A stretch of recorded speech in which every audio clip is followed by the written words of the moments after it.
வணக்கம் உறவுகளே, welcome to my kitchen. இன்றைக்கி பார்த்தீங்கன்னா எவர் கிரீன் ரெசிபி தான். இது எல்லாருக்குமே ரொம்ப ஃபேவரட்டான ரெசிபி. மான்சூன்லேருந்து குளுமையாக இருக்கிற நேரத்துலேருந்து எப்போ வேணாலும் டீ டைம் ஸ்நாக்ஸாகவும் யூஸ் பண்ணிக்கலாம். அந்த மாதிரி ஒரு சூப்பரான ரெசிபி தான்.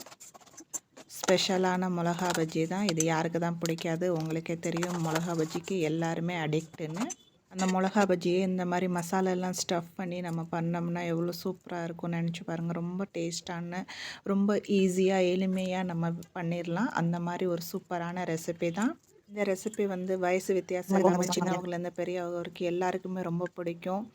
நினச்சப்போ நீங்கள் டக்குன்னு செஞ்சிடலாம். எப்போ எதுவும் சாப்பிடணும்னு நினைக்கிறப்போ இந்த மாதிரி செஞ்சு சாப்பிடலாம். இல்லை ஏதாச்சும் ஸ்பெஷலாக சாப்பிடணும்னு நினைக்கிறப்போ கூட நீங்கள் இதை செய்யலாம். இது காலி டீ டைம் ஸ்நாக்ஸாக மட்டும் இல்லாமல் நீங்கள் சைட் டிஷ்ஷாகவும் யூஸ் பண்ணிக்கலாம். சாம்பார் சாதம், ரசம் சாதம், தயிர் சாதம் அந்த மாதிரி இதில் கூட நீங்கள் யூஸ் பண்ணிக்கலாம். எப்போவும் வித்தியாசம் சாப்பிடணும்னு நினச்சிங்கன்னா இந்த மாதிரி ஒருக்கா ட்ரை பண்ணி பாருங்கள். இது ரொம்ப டேஸ்ட்டாக இருக்கும். ரொம்ப சட்டுன்னு செஞ்சிடலாம். அது மட்டும் இல்லாமல் இப்போ வந்து இது சீசன் வேறு. அந்த மிளகா காரமாக இருக்காது. ஸ்பெஷலான பஜ்ஜிக்கான மிளகா தான். அதனால் பசங்களுக்கு கூட கொடுக்கலாம். இதோடைய ஃபுல் ரெசிபி நம்ம சேனலில் இருக்குது. நீங்கள் விசிட் பண்ணி பாருங்கள்.